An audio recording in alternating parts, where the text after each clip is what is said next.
Chris Galzo here with Matt Howell. On this episode of The First Run, Matt and I are going to discuss Assassination Nation. It's the black comedy thriller that is really not doing anything across this nation. We're also going to discuss the latest in our martial arts marathon, the 36th Chamber of the Shaolin. And then it's going to be the return of everybody's fill in the blanks game, TFR Libs. And I was doing this list, Matt, and I'm trying to, I'm way too superhero oriented with this kind of stuff. So I threw in a James Bond and a Star Wars question. So just to balance it out. Anyway, let's try and reclaim a little bit of credibility, maybe. Let's discuss Assassination Nation. But first, here's a clip. My name is Lily Colson, and I'm 18 years old.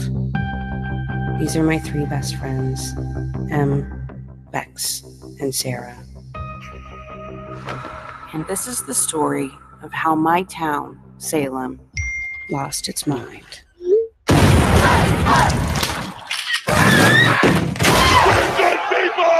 But let's start at the beginning.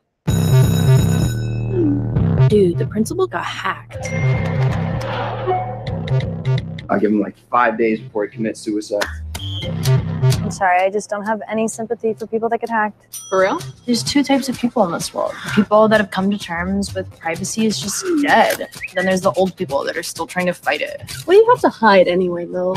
A million nudes, super gross porn history, and like super pervy texts about almost everyone at this school. Me too. Me three. I think it was some like socially conscious vigilante hacker guy. I live for this type of scandal, to be honest. That's what I hear about you, Matt, too, that you just live for this type of scandal. To be honest, I do. Don't you talk about, like, vocal fry? Or, like... Oh, my God. This movie. All right. So Assassination Nation, as you heard in that clip of the trailer, the town of Salem, everybody's dirty laundry, all their internet stuff is dumped out in the town. Well, not half the town. Let's clarify. And basically the town goes absolutely insane about this. And they blame Odessa Young, who plays Lily Colson, and her three friends. They say they are responsible. So the town goes nuts and tries to hunt them down and exact revenge for what they appear as, like mistreatment and that they've been exposed for the people that they really are. So, Matt, this thing is tanking. Nobody is going to see this at the box office. Mm-hmm. The Rotten Tomatoes score is actually, I think, relatively good. Particularly for what I think essentially is a genre film and is almost an exploitation grindhouse film. Mm-hmm. It's popping out at 68%. So I'm just going to tell you, we were going back and forth. We're seeing two films this week, this and White Boy Rick. You didn't get a chance to see My Boy Rick. I did, but we're going to pocket that for a streaming pick later on down the road. Mm-hmm. So we're going to talk about Assassination Nation. Matt, I loved this thing. Did you? All right. I did. I'm a big fan. This is a primal scream of outrage and vengeance against the misogyny. This thing covers so many different things, right? So it's basically a modern genre retelling of the Salem witch trials, combined with female oppression, misogyny, transphobia, hypocrisy, mob violence, the internet age, all of this stuff that we're able to, I would say the director and writer Sam Levinson, son of Barry, is able to neatly kind of pack together in this thing. I was really impressed by this. I'm telling you, I was a little concerned in the beginning, but I think, are flashes of brilliance in this thing. And I think that this really is a film of its time and demands to be seen. And I know you are going to agree with me entirely. You're wrong. I'm not going to agree with you entirely.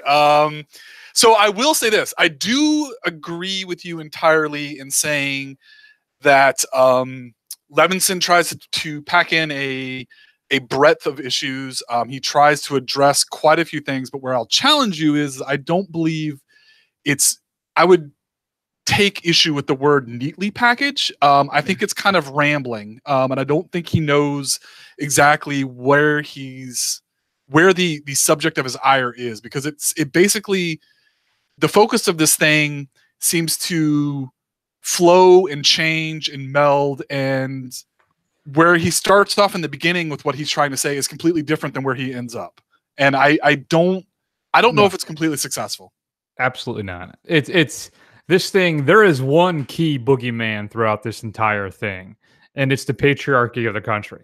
Now, let's not get too political involved with this thing, but that is the core of all of this. It's how women, particularly young girls, are expected to be, how to look, how to act, and what's expected of them, and how what men can get away with, they cannot. So and it's just about then finally just pushing back on this. I really feel this is like a hypothetical kind of allegorical tyrannic. I don't know. I can't think of any other words that end in iggle, but it's really just kind of just a fantasy version of what could and maybe should happen right now. Well, again, I really got to disagree with you there. I agree with what you're saying for the second half of the film. Okay. So when Lily gets quote unquote exposed as the source of the hack, I believe everything you're saying fits to the T of the movie. But that's the second half of the movie. The beginning half of the movie is about how these four girls are just as bad as everybody else insofar as they have no sympathy for the people who are victims, except the mayor, because obviously, I understand like what they're trying to do with, but the refrain is, and Lily is really the only one who has any sympathy for the principal either, which is even addressed as something that's not even that bad. It's kind of like a puritanical reaction from the town at large. So really one of the key things, and if you watch this movie, I think one of the key things, and the girls are just as bad about this as everybody else, is the constant refrain of, but I'm a good person. That goes through. All of them say that. All four of them say that. The town all says that.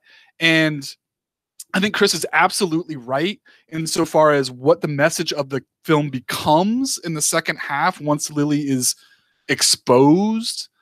But I don't see how he kind of just basically switches. It's like, okay, I'm done with this first half of the film. Just forget everything that I just told you and the groundwork that I laid, which I thought was an interesting film in and of itself. It's just a tonal whiplash. Like it's like, forget everything that I just laid, and now we're going to go with this. It's weird because I see those all the beginning of the film just as building blocks to bring to that point. I think everything is interconnected. The how they handle the trans violence as well, and the transphobia, dealing with why am I blanking on the young lady's name? The character Hari Neff. The Carrie's name is Bex. Yeah. So I think everything is tied in from the very beginning. I think it's more it's the seed is planted with that, and how that's kind of how, and again, just with the use of the name of the town, how the Salem witch trials thing all started. Subtle foreshadowing. You had to come up with a reason for it. Well, what's the most obvious one? Well, it's got to be these women. So I don't know. I don't have the same hang up with you with this beginning of the film that you do. I think everything, all the seeds are planted, and I think everything nicely comes together at the end of the. I think it's unfair to say it's a hang up. I think I would just challenge your assertion that it's brilliant. It's not. Well, there are flashes of brilliance in this thing. Okay.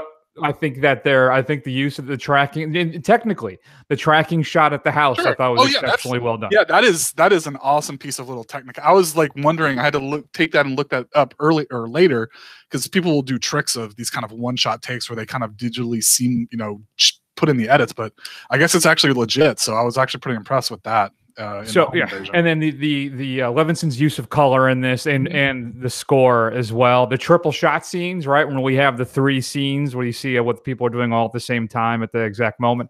There's a little technical things I thought were well done as well, and just the overall narrative and how we're able to tackle the trans issues, the hypocrisy, the mob violence, the end of privacy in the internet age, all the misogyny. I think he does a good job with all of that. If I have any issue with the film, for me, it's maybe more the end of it. I think I struggle with how Levinson kind of, how do I put it? It's too compacted. I think he tries to tackle too many wide range things that are impacting this country and this planet. And then the revolt is too confined to basically this one street. I mean, metaphorically and literally. I feel it's too focused on this one thing, and I think the impact and the outrage, the roar, and the vengeance should have had a larger impact. Now, I know it's basically suggested by the film and how Lily Colson does that little video message for people to motivate them to stand up. And the way the film ends is when they're all backed up by the other women in the town, and I think you're led to believe that maybe it'll have a domino effect throughout, but still, I just think a film that tries to encapsulate all these large things becomes suddenly very small to me at the very end. And that's like really the only nitpick I think I have with it. Yeah, I mean, I think, I agree with you that it seems to kind of like he ran out of time and he kind of had to put this thing a neat bow on this thing. Right. And I think, of the four principals, I think obviously Lily is by far the standout of this. The Lacey twins, Suki Waterhouse, and the other lady, I don't know her name, but they're basically ciphers. They just exist just to kind of round out the quadrology, but they're not really characters in and of themselves. You know what? I'm going to interrupt you for a second because I know you're entirely right about that. The other two characters, which are Abra and Suki, really I felt were they were caricatures. They were very thinly made. There was really no depth to them at all. The focus really is Lily and Bex. So that's another exceptionally fair critique of this film is that he underserves the other two female leads in this thing for absolute surety. Surety for sure. For sure. And you know what? I'm not saying this is a bad film at all. I wouldn't say. I think it's a very good. Well, I'll temper that. It's a good film with a lot of interesting things to say. I just wish it was not quite so over the place. I think he tries to hit a lot of targets, and I think that's a bit of a detriment. Although I commend the attempt. And that's really my only criticism of the film. Fair enough. Besides the other ones with the ending and the two principles. So those are my three criticisms of the film. So I feel like this is a great, as I said, encapsulation of basically what's going on in the country, the Me Too movement, all this stuff is, I think, pretty well done. And if you don't mind some hyper violence and gore, and you like kind of an exploitation film with a bit of a moral message, then I think this is the way to go. I think that this is a cinematic indictment, basically, of female and transgender oppression. And for me, I gave it an A-. Matt, what did you come down with finally? I would say it is an indictment not only of trans issues and misogyny, but also I would say kind of the internet age and kind of our cruelty to each other. And to be 100% honest with you, be prepared that these four women are just as bad at the beginning of the film as everybody else, and I think that's an interesting way to start it off with. Anyway, I would give this. I'm going to give it a B. Okay. I think it has some issues. It's still a good film. It's worth checking out if it's in your wheelhouse, but it's got its flaws. I think that's fair. All right, if you've had a chance to see Assassination Nation, we'd love to hear your thoughts. Shoot us an email at feedback@thefirstrun.com. Matt, coming up on Blu-ray and DVD, I should say, this upcoming Tuesday, October 2nd. Let's hear a clip from, I guess, the big release, I guess. I don't hear. Those men are Yemeni. We have nothing to do with that. Your fight is with ISIS, not me. All my fights are on water. They sure are, Bashir. In Yemen? Just across the Gulf. What a coincidence. It's kind of tricky for a Yemeni nationalist to book an international flight these days. So if their passports were fake, they'd fly straight to Kansas City instead of going to Mexico and hiring coyotes to truck them 100 miles to the desert, right? So the big question is, how'd they get to Mexico? Because they sure as hell didn't fly. No, they traveled by ship. A ship you didn't try and steal, so that means someone paid you not to. So here's my only question, Bashir. Who paid you to let the ship through? Says Josh Brolin in Sicario, Day of the Soldado, the sequel to the fantastic film. Fantastic. Sicario, directed by Denis Villeneuve. And that is, I think, I hesitate to say potentially a modern classic. It is, I think, that good. So the sequel, though, not so much. Not so much. So Best Buy has given us a steelbook with that, and there's 3 making of featurettes on the film. Another film, Matt, that I think we were both, I think it's safe to say, disappointed by. The First Purge is being released as well. Includes a deleted scene and 3 making ofs. A film that I didn't get to see that I hear is excellent, that I want us to work in at some point in the next couple months, maybe at some point in November. Leave No Trace. Okay. It stars Ben Foster as Will. He has a teenage daughter named Tom, and they've lived off the grid for years in the forests of Portland, Oregon. When their idyllic life is shattered, both are put into social services. And I don't want to say too much because somebody makes a decision, and everything goes horribly wrong. And it's supposed to be fantastic. Yeah, I've heard good things. Yeah, so I want to check that out. Includes a couple making of featurettes and some deleted scenes. A sequel that I had no idea was coming out, but it's here. Tales from the Hood, Part 2. Executive produced by Spike Lee, and brings back the original writers and directors and producers of the original film as well. Keith David stars as the contemporary Mr. Sims to tell blood-curdling stories of lust, greed, pride, and politics. I love me some Keith David. I don't know if I've ever actually seen the original Tales from the Hood from start to finish. I think you haven't? Like a bit of it over time, but okay. It's been a long time. So yeah, but the Part 2 is being released. A documentary that's supposed to be quite good, 3 Identical Strangers, is being released. It's the twisty story of identical triplets separated at birth who reconnect by chance at age 19. But what starts as a happy reunion sets off the series of events that lead to shocking and sinister secrets. We should try and work this one in too, Matt. I don't know if you've seen it, but I hear it is also quite good. It is one I did want to check out that I didn't get a chance to, so I do want to see it. And then Bloodfest. Fans flock to a festival celebrating the most iconic horror movies, only to discover that the charismatic showman behind the event has a diabolical agenda. I'm nervous because I think at some point next week, or actually I should say this week, the missus is going out of town. And I was thinking of going to Universal Studios horror and haunted horror nights thing. Ooh. And now I don't know if I want to go, because what if something really nefarious Between is going on? Bloodfest and Hellfest, it's just fests are just not something you want to go to. The house that Halloween built, right? There's that one as well. So I don't know. Is it all right to go to that by myself? Because I have no one to go. Yeah, I'm going to be in Florida, but I'm not going to be in Orlando next week. I'll be there the week after, so even I can't go with you. Story of my life. New to Blu-ray, Criterion is releasing The Naked Prey.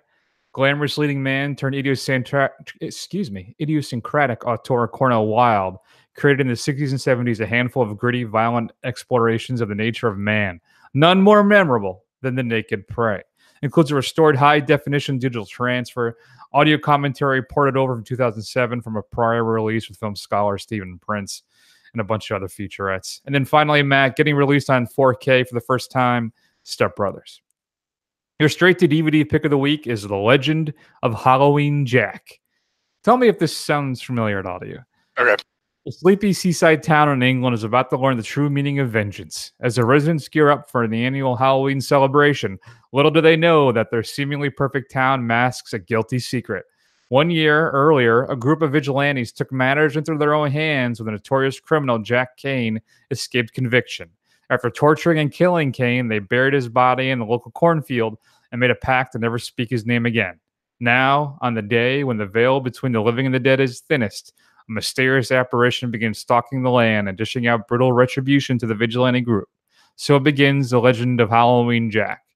Now, maybe if we just say that Jack was in an abandoned warehouse and a bunch of people threw a bunch of Molotov cocktails and set it on fire and burned him alive, and then he came back to kill people, maybe it'll be known as something else. The straight-to-DVD pick of the week, though. Legends of Halloween Jack. Matt, what should we be streaming this week? All right, so kind of in the spirit of our modern grindhouse film, as well as our kung fu marathon that we've been working on, our martial arts marathon, I'm going to recommend 2 kind of spoofy tributes or homages, loving homages to the blaxploitation era of film. First, I'm Gonna Get You Sucker is available on Amazon Prime. It's it's written by the Wayans. It's actually a pretty solid late 80s, early 90s send up of blaxploitation films. And coming back to streaming, first run, absolute favorite, available October 1st, Black Dynamite. It's going to be available on Netflix. It is chef's kiss beautiful. If you have not seen it, make that a 1-2 punch, but end on a high note with Black Dynamite. If there's a official first run pantheon, Black Dynamite is in it. I mean, yeah, it is. It is. That's like Drive, Black Dynamite. What else? Wolf Cop. Wolf. Hey, we got a shout out on Wolf Cop. That's true. We did. We still got to check out Wolf Cop 2 too. We do. So we got a lot to get to. All right, Matt. Thanks for the pick. Man, BD's coming back. All right. Man, I'm telling you, people, I laughed so hard at that thing, I cried. All right. It is that funny. We went and saw that. Me and Chris went and saw that. And Michael J. White was in the theater that we saw in Bloomfield because he's from Bloomfield, Connecticut. And when I was watching it, I look over and Chris is watching just to see how much I am enjoying it from a couple seats down, creepily just watching me as I sit there and watch this movie.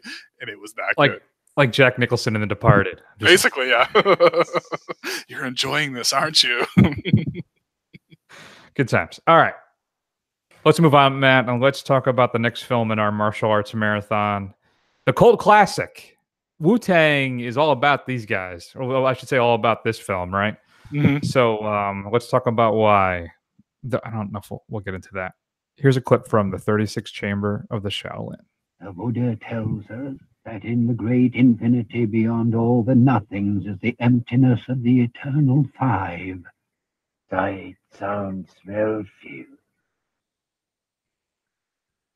The five flavors dull all the taste. The five tones deafen every ear.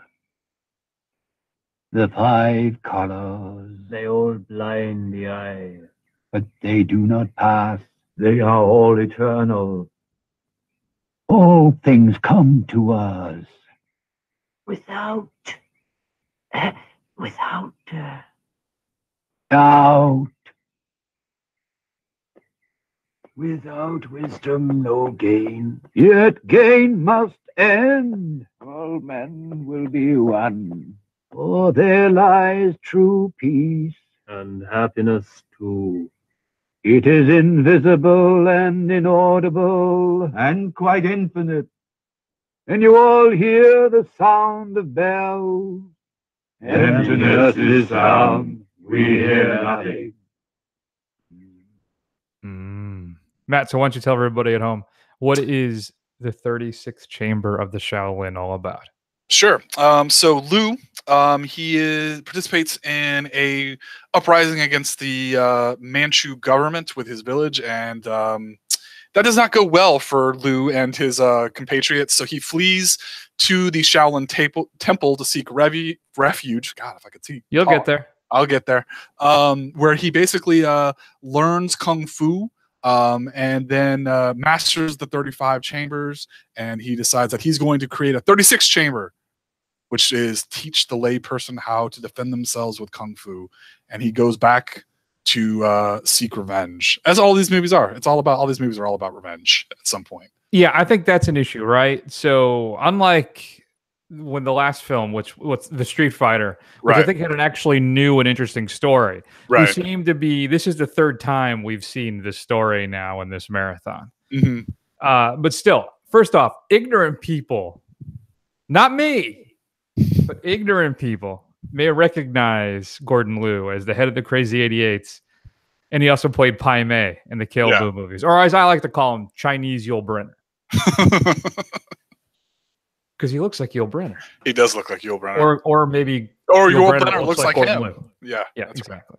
Although I think Yul Brynner is older than Gordon Liu, so I guess we would have to go the other way around, right? Fair enough. But the story of Santai, which I guess is a fictionalized version of a guy who really existed. Sure. Is that correct? Yeah, that's right. So he has to fight the oppressive. Now, again, I'm not up on my history. Is this a Chinese government, or is this an invading Japanese group? No, or it's from what I'm not a super into Chinese history either, but I believe it's part of the Manchu dynasty. So it's basically it's the Chinese government. Okay, good to know. Let me tell you though, I think I have found my absolute favorite training montage of all film. Of all time. Oh, really? And this is well, it's over a third. Is it what 40% of the film really is him going through these 35 chambers? Right. And it's fascinating stuff. I know, right? Really well done. And another big plus for this one is the fight scenes. I think the fight choreography in this one is quite good. Yeah, it is. I think it may even be more advanced than I think anything we've seen up to this point, even more so than the dirty and gritty violence and gore of the Street Fighter. This one is, I think, much more. It's exceptional, really. Mm-hmm. It is.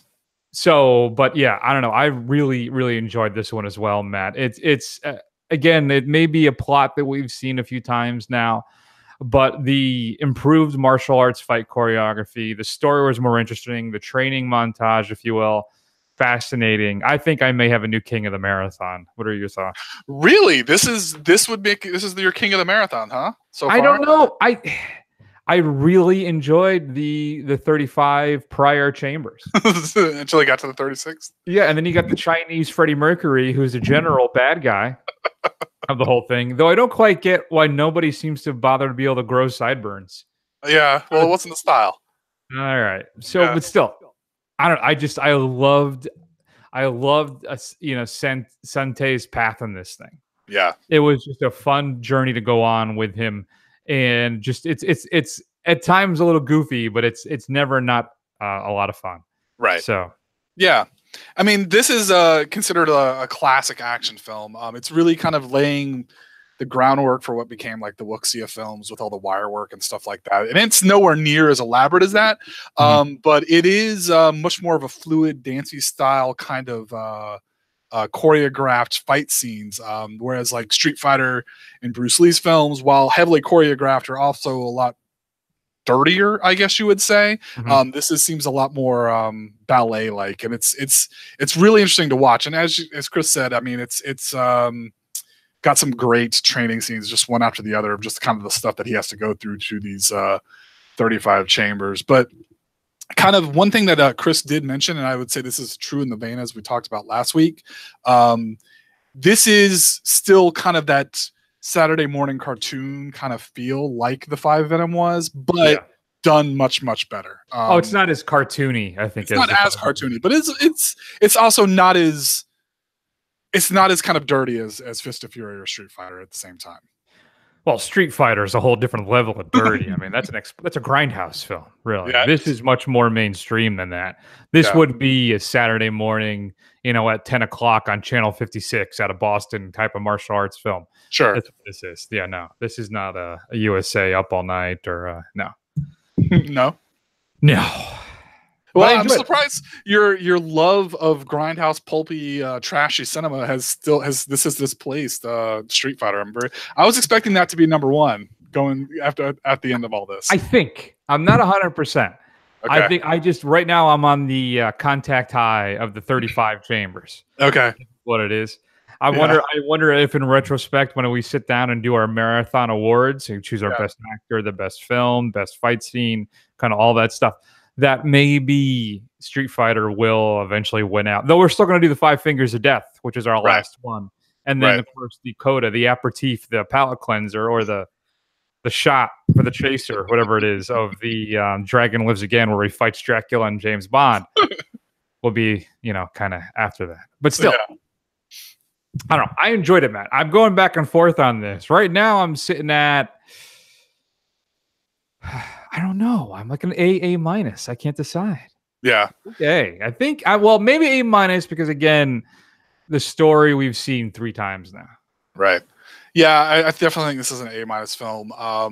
Really the marathon we've had so far, I think you really can't go wrong with 3 out of the 4. Now, granted, I had 5 Venoms. I think has so far been the weakest one we've seen, but easily. I had never seen that one before, so I count that as a punt, as a mulligan because I wasn't sure. Yeah, I think this is a fantastic film. If you haven't seen it, you just got to do yourself a favor. If you like action movies, it's just something you have to see. It's just part of the canon of action movies. Yeah, no, it's fantastic. And I can't recommend it highly enough. I agree with you. All right, A- is across the board for the 36th Chamber of the Shaolin. Do we want to at some point see the sequel? From what I understand, it's supposed to be more comical. Yeah, yeah. I've never seen it, but I've heard it's much more slapsticky. So we can check it out. See, I don't know. Do I want? I'd like. I don't know. Maybe. Yeah, and see, I've never seen any of the Street Fighter sequels either, so I kind of wonder how those are going to be as well. Do we go through a sequelitis? We maybe go through our marathons and we pick some sequels if they have them. That's not a bad idea. One from each marathon. Yeah, we'll have to think about that. I like that idea. All right.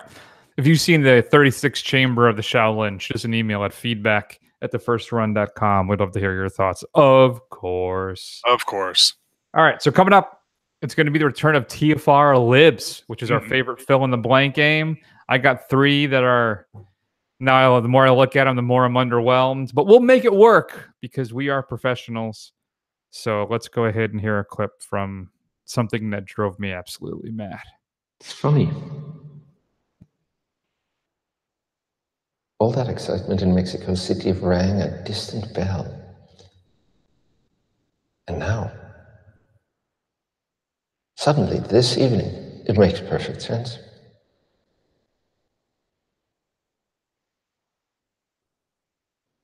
Welcome, James. It's been a long time. And finally, here we are. What took you so long?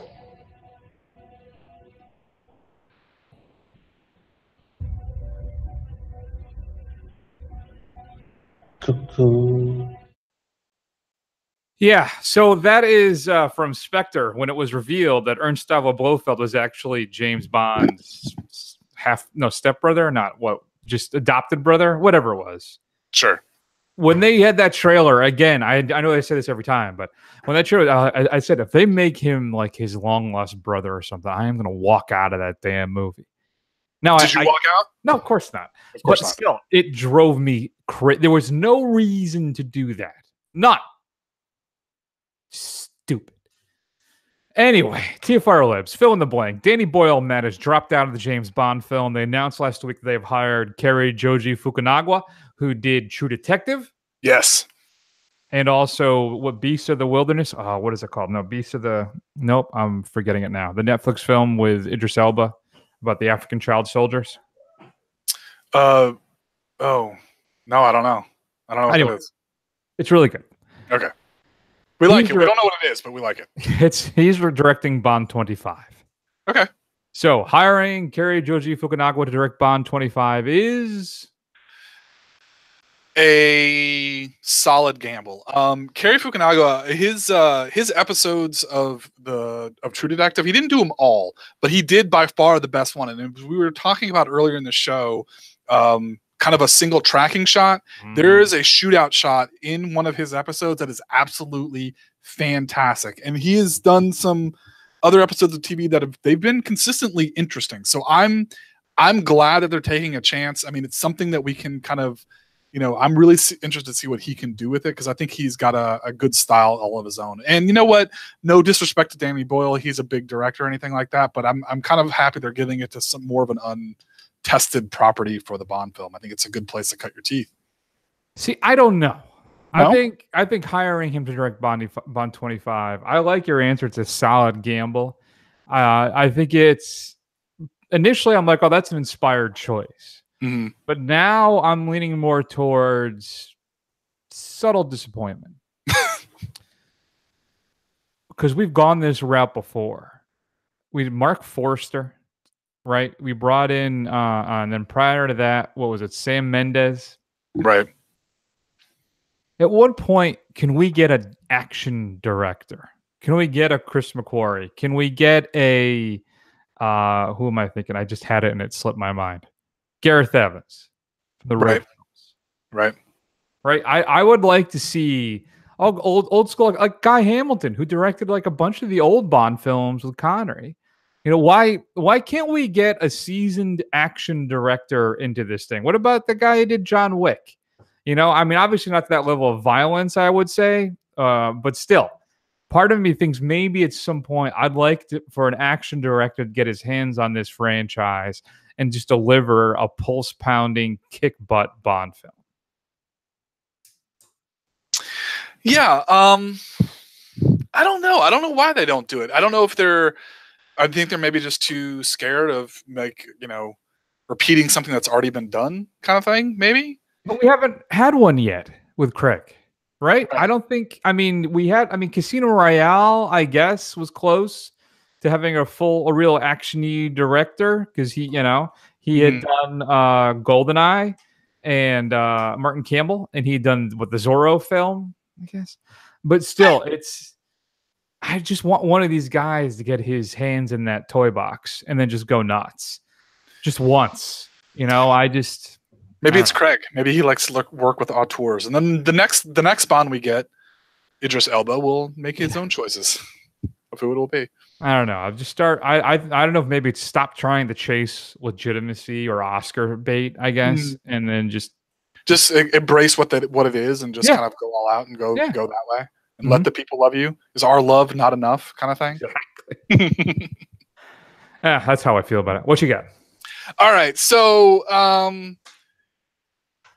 obviously we've talked about it many times today with the Me Too movement, the stuff that's going on with the Supreme Court, all kinds of stuff going on. Now, this is not a person or an individual who, well, I guess it was. I mean, he did have some accusations against him by his ex-wife or girlfriend of his abusive behavior, but Mel Gibson has been given the reins to direct a remake of The Wild Bunch, one of the greatest Westerns ever made. Sam Peckinpah's maybe quite possibly late career masterpiece. So Mel Gibson directing The Wild Bunch is blank. Unnecessary. If we're going to go ahead and remake it, we already had to suffer through our boys, what's his name there? Remake of The Magnificent Seven, Antoine Fuqua. Well, you can say what you want about Gibson, but at the very least, he's a better director than Antoine Fuqua. So let's just go ahead and let's set that out there. What I'm saying, though, if we're going to remake this thing, we got to be able to find somebody else maybe who could do it. I haven't heard anything about whether he's going to star in it. Is he, or is he just directing? Oh, I don't know. I haven't heard. I hope not. I haven't heard anything about it because I think that would be instant death for the movie. I've just not enjoyed anything that he's. It's been very rare, but he's just not doing it for me as an actor anymore, for many reasons. No, it's unnecessary. If you're gonna do this, you can bring somebody else in to do it. You know what would be awesome to see, maybe like Eastwood's version of that. Sure, his interpretation, one more Western out the gate. Yeah, but that what is it, the 1517, the Paris, whatever it was. Good God. Yeah. Well, hopefully he would use real actors and not actual cowboys. Not ones. Anyway, so it's unnecessary. That's my answer. I think he's got too much baggage. I'm with you at this point. There's options. Yeah, there are other options out there. Yeah. I don't know what other options I would put in there. I would definitely say it's a mistake, just by the fact of you're trying to remake something that is a classic of the genre. Which I think is completely unnecessary. I mean, even when it's done really well for the most part, even like a True Grit, that still kind of was felt unnecessary at the same time. But with his baggage and everything else, and just kind of the legacy of the film, I think it's a mistake. I don't think they should be doing it at all. But even if they were going to do it, they could get somebody else. I don't know who. I mean, I don't know if the Coen brothers or Tarantino or somebody, just anybody else to do this would be interesting to do it. I would be interested in a Coen Brothers remake. I think that'd be fun. Or McQuarrie, just off Fallout. I think he's maybe focused on maybe a Rebecca Ferguson, Ilsa Faust film, but still anybody else. Cary Fukunaga. I don't know. Maybe he gets freed up. Maybe he frees himself up. Maybe. Yeah. Matt, Kathleen Kennedy has signed up for another 3 years to continue to run Lucasfilms as part of that partnership with Disney. So her re-signing for another 3 years is fine. I really don't know what else to say about that. So there seems to be a lot of divisiveness, and I've come to the conclusion that, and it really disappoints me, that Star Wars fandom really is the worst fandom in the world. It is just absolutely toxic and atrocious, and everybody's just a bunch of petulant children. I belong to some Facebook groups that are Star Wars related. I've been on Reddit for some Star Wars groups, and they're just awful. I mean, not even compared to like the Star Trek groups that I'm in, those guys they're whiny nerds, but they're not awful. I mean, these guys are just bad, and I don't know. I mean, I like what they're doing in some instances of the Star Wars universe, but another 3 years, how many more movies can they get out of her, or how much more can she shepherd? So we'll see. Maybe it's really just to kind of tie off the last bit of what they've already got in the hopper.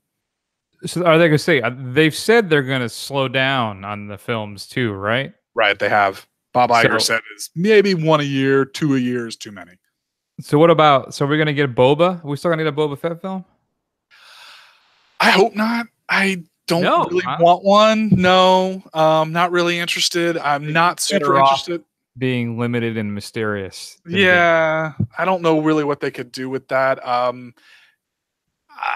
I'm not even super stoked for an Obi-Wan movie. What I'd like them to do, really, other than Episode 9, I'd like them to start doing something kind of from whole cloth, which is something new. Johnson's trilogy, right? Right. So. Yeah. Or even if they were going to do some one-offs, instead of being focused on Boba Fett, maybe it's like a crime story, more, I don't know, something about the underworld more than Solo was, or anything like that. Something that's completely unconnected.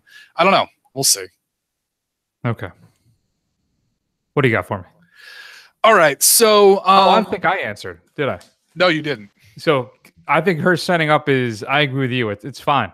I think personally, she's done a fantastic job shepherding this franchise instead of where it was, which was basically inert, right? And then we had the prequels, which I think you don't still acknowledge exist. No, I don't. But the return, though, right? And with Abrams' film and Johnson's film, and then Rogue One was good. Solo was fun. I think she's done a great job. So you know what? I'm on board. Let's keep it going. Let's see what else we come up with. I'm fine. So I'm glad she did. All right. Go ahead. All right. So the trailer for X-Men Dark Phoenix dropped. And to be quite honest with you, it looks actually pretty good. I'm actually surprised. This is probably the first X-Men film since Days of Future Past that I've been excited to see. I think I'm cautiously hopeful. But with the purchase of Fox by Disney Marvel Juggernaut, I want to ask you this, Chris. Mm-hmm. Marvel will keep blank from the X-Men universe. Sony's or Fox's X-Men universe. So you're saying what characters are they going to withhold? What characters are, like, what actors they're going to keep? What they would try and keep as those characters. And just assume Deadpool's a given. Take Ryan Reynolds out of this. Okay, so I still don't think I grasp what you're saying. So they're not going to let Professor X come over, or they're not going to let James McAvoy come over? Like, they wouldn't. Are they going to try, if they were going to try and pursue some of those actors who play the X-Men characters, like Fassbender or McAvoy or Lawrence, who would never do it, but which ones do you think that they should try and keep? Which ones would you like them to keep, as far as if they weren't going to go from whole cloth? From Fox? Fox would hold on to? No, that Marvel would bring over into the MCU. Oh, jeez. I'll get there eventually. Everybody, I've been underwhelmed by basically every X-Men film since the second one. I mean, First Class was okay. And then Days of Future Past, all right, it was fine. But I have no connection or devotion to any of that stuff. Mm-hmm. So bring it all in. Blow up Fox's ownership of that stuff. I mean, we're getting a Morbius film, right, with Leto next year or something? Yeah, we are. Woo! So no, I know I love to. Have you seen that thing online where I guess now Fassbender's Magneto and why am I blanking on his name? Ian McKellen's Magneto. Yeah. Supposedly in the timeline are 5 years apart. Oh, really? Yeah. So those must be some hard 5 years. That's a really tough 5 years. So anyway, I don't know. Nothing. I have nothing. I would even bring in Deadpool if you could. I just don't think they'd have the guts to make that film again. That I think if you were to go to Disney proper, you're not going to see the Deadpool films we've been seeing. Mm. So I guess hold on to Venom because we know that's going to be awesome. But I don't know. I don't think so. And I think it's interesting. I was actually kind of underwhelmed by the Dark Phoenix trailer. Were you? I'm concerned we have another X-Men Apocalypse on our hands. I really do. But it looks better than X-Men Apocalypse. It looks head and shoulders better than it looks better. Yeah. But I don't know if it's going to be better. It's just I don't know. I have no connection or dedication to any of these characters. So I have no issue with them all going over to Marvel. Mm. And just recasting the whole thing over. Yeah, I don't. I don't need Jennifer Lawrence as Mystique, and I don't think she even wants to do it anymore. No, she doesn't. They keep shoehorning her in because she's such a big star. Right. I mean, maybe. I guess it would be. Am I connected to McAvoy as Char? No. I can see that recast. Fassbender as Magneto. No, I'm all right with that. No, there's no iconic. Listen, if we can go through 4 or 5 Batmans in my lifetime, I can recast the X-Men. All right. Well, there you go. Well, it's interesting. I'll just point out a couple things that I lost one train of thought, so it was a good one, and I wish I could remember what it is. Maybe I will. But McAvoy, he's actually, the Picard prequel. Mm-hmm. He's saying that he would be willing to do it because to kind of do the continuation of him playing Patrick Stewart kind of thing. Actually, know who it would be? I got one. It would be Hugh Jackman, but he's done. He's done. He is done. He's super done. Yeah, I think there's some good actors. There's actually some solid actors in the X-Men universe, and it's a shame. But I think you're right. I think they just kind of got to blow it up. I would say no one. They keep no one from the MCU. Oh, and this is what it was. So did you hear about how the PG-13 cut of Deadpool 2 that's coming out this Christmas? Yeah, it's supposed to be like some kind of Princess Bride thing. Yeah, they've seen some stills, and basically the raunchy parts or the parts that are too violent for it to be PG-13 are going to cut to kind of like a frame story where it's Deadpool telling a story, reading a bedtime story to Fred Savage in a bear shirt, just like in the Princess Bride. Are you gonna pay money to see that in the theater? Well, you got that A-list now, so why not? Right? Yeah, you know what? I might. I've got A-list. I can see, whatever it is, 12 movies a month. So, I just might do that. Man. All right. Maybe I'll join you. We'll see. All right, Matt, I got my last one for you. Okay, go. I didn't freak out about this because I'm not that dedicated to this stuff, but I was like, what the what? Mm-hmm. Henry Cavill is out. Henry Cavill being out as Superman is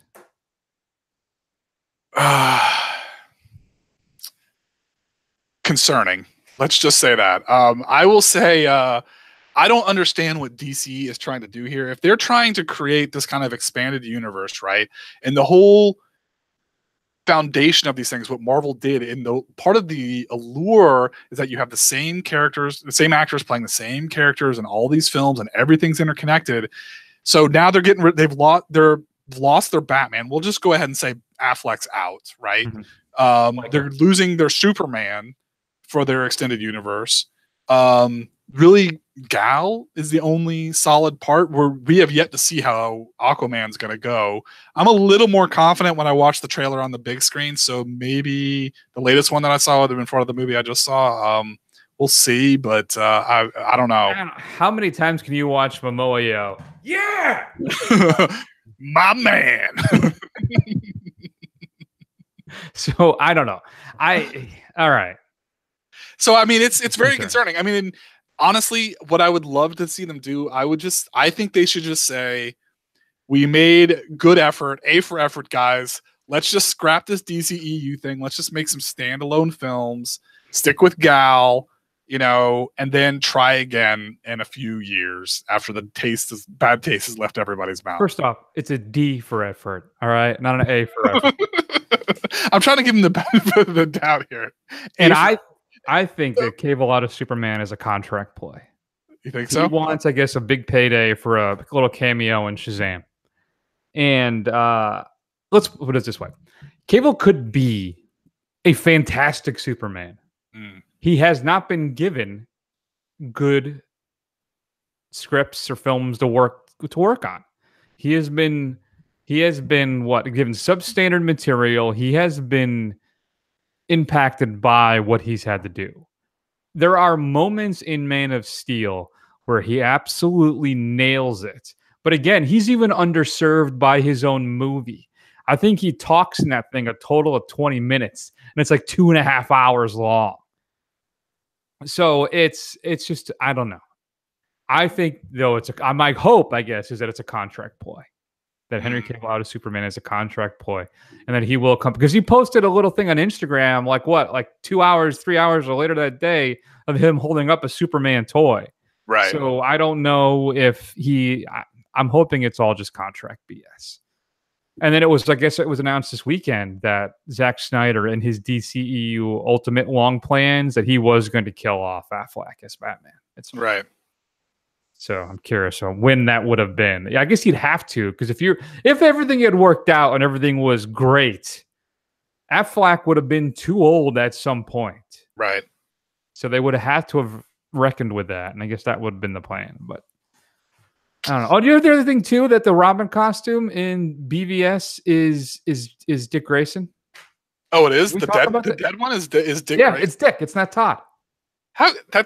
You can't kill Dick Grayson. You can kill Jason Todd, and then he gets better, and that's how the story goes. You're gonna rob us of Nightwing? Seriously, you cannot. He replaced Batman when Bruce Wayne went missing. God, I don't understand these people. They don't even understand what's going on. Nope. You got any more? That's it. Yeah, one more. So you alluded to it. Jared Leto playing Morbius. We got Venom coming up.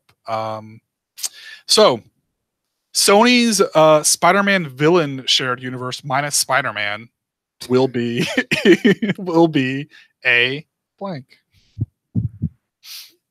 Just ridiculous. I don't. Supposedly, I was reading today that Ruben Fleischer directed Venom. Said, "Well, we couldn't use Spider-Man, and it didn't work out. That's why he doesn't have a Spider-Man emblem on his chest. Sure, but it's also because of how we introduced Carnage, which just makes no sense. It's I don't how you introduce all these great villains, but not without the protagonist that makes them great. Right? I don't understand. It's dumb. Yeah, I mean the entire Venom exists just because of his hatred of Spider-Man, because Brock hated Spider-Man and the symbiote hates Spider-Man, and that's why they exist. Like, I don't understand. It's like you just take away, it's like you have Batman without his parents being killed kind of thing. Like, it's suddenly, that's the whole crux and foundation of this guy's story. I don't get it, what they're doing here. Honestly, I kind of just, I know Sony Pictures is in trouble. I kind of want them just to sell the rights back. Just sell the rights back, guys, and just cut your losses. Yeah, are we all really interested in a Lex Luthor film that's got nothing to do with Superman? The Legion of Doom film, but none of the Justice League are allowed to come. Whatever.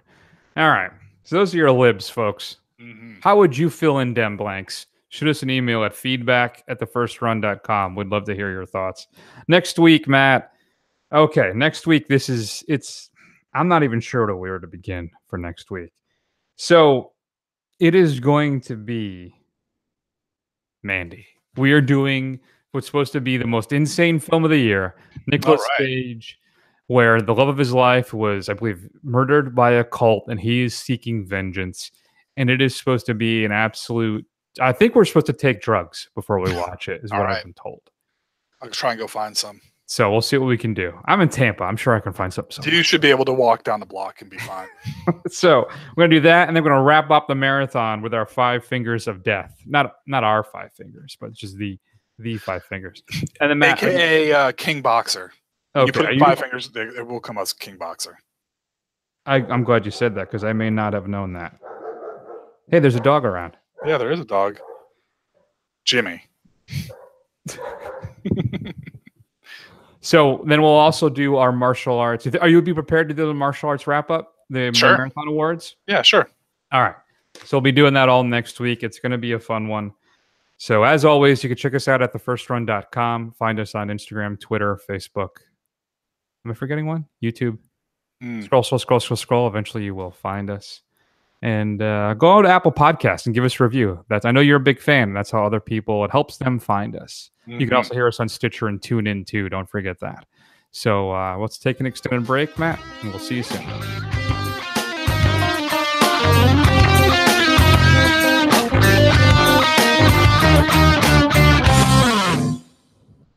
You're all too weak to see the truth. Well,